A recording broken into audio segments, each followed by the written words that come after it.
तो राहुल जी, मेरा पहला बहुत छोटा सा प्रश्न है।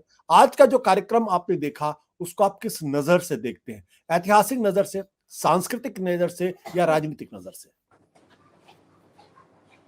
मैं 3 या 4 वाक्यों में अपनी बात रखूंगा, जो मैंने इससे पहले भी कही है।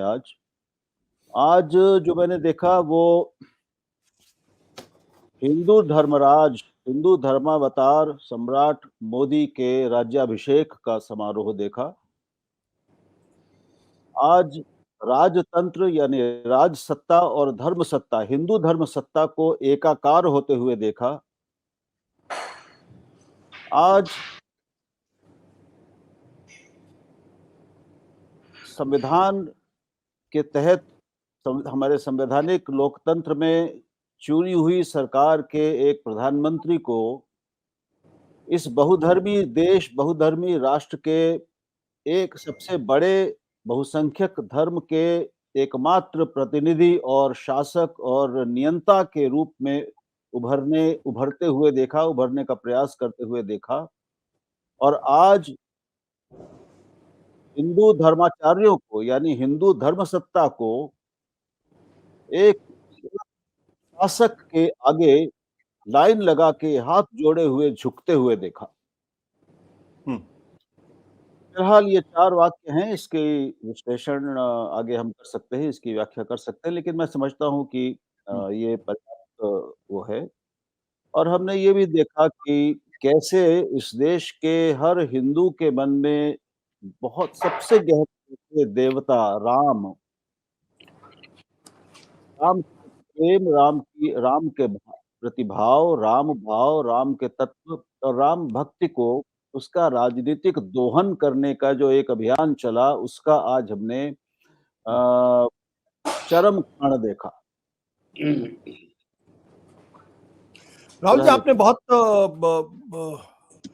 एक तरीके से कहें बहुत तीखे शब्दों का इस्तेमाल किया है, और आपके कहने का सार ये है कि दरअसल पूरा का पूरा जो आयोजन था, पूरा का पूरा जो प्रयोजन था, वो विशुद्ध तौर पर राजनीतिक था, और साथ ही साथ वो 2024 के चुनाव से पूरी तरीके से जुड़ा हुआ था, जिसमें धर्म का राजनीति में पूरी तरीके से घालमेल है।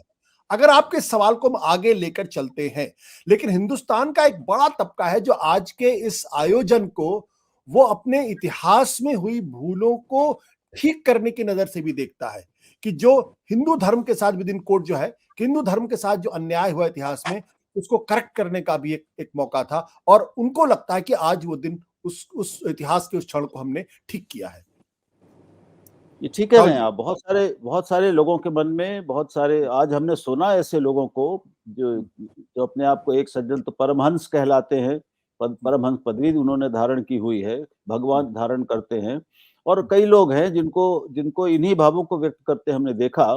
और अब उनके हिसाब से तो हिंदू राष्ट्र आ गया है, और अब जो कुछ हुआ है पहले उसका बदला चुकाने का, हिसाब बराबर करने का, और फिर सबको अपनी जगह दिखाने का, तथाकथित राम विरोधियों को, भारत विरोधियों को उनकी जगह और औकात दिखाने का अवसर आ गया है। और अब इसमें वो बढ़ चढ़कर हिस्सा लेंगे, ये उनके मनोभाव सामने आ रहे हैं। तो ये एक जी, अंतिम बात ये कि हम इस पूरा ये जो अभियान चला है पिछले एक 10-20 साल से, और मैं ये कहूँ कि 1984 में जब राम जन्मभूमि आंदोलन यानी राम जन्मभूमि मंदिर निर्माण के लिए जो पहला साधु संतों का जुलूस निकला था, मैंने उसको अयोध्या में कवर किया था। वो 1984 की बात है, आज 2024 है, तो लगभग 40 साल के इस अभियान में हमने देखा है कि एक तरह से इस मत से प्रभावित हिंदुओं के मन में अतीत को पुनर्निर्माण करने की, अतीत में वापस लौटने की एक ऐसी भूख जगाई गई है जिसके आगे लोग अपना वर्तमान भूलने को तैयार हैं, भविष्य निर्माण की चुनौती भूलने को तैयार हैं। और भविष्य निर्माण उनके लिए अगर कोई है तो वो अतीत के आधार पर अतीत जैसा भविष्य बनाने का एक उनके मन में भाव बैठाया गया है। और ये मुझे बहुत खतरनाक लगता है। जीवन आगे चलता है, देश और जी। राष्ट्र और मानवता आगे चलती हैं, वो पीछे नहीं जा सकती। सत्य हिंदी का ऐप डाउनलोड करें गूगल प्ले स्टोर पर।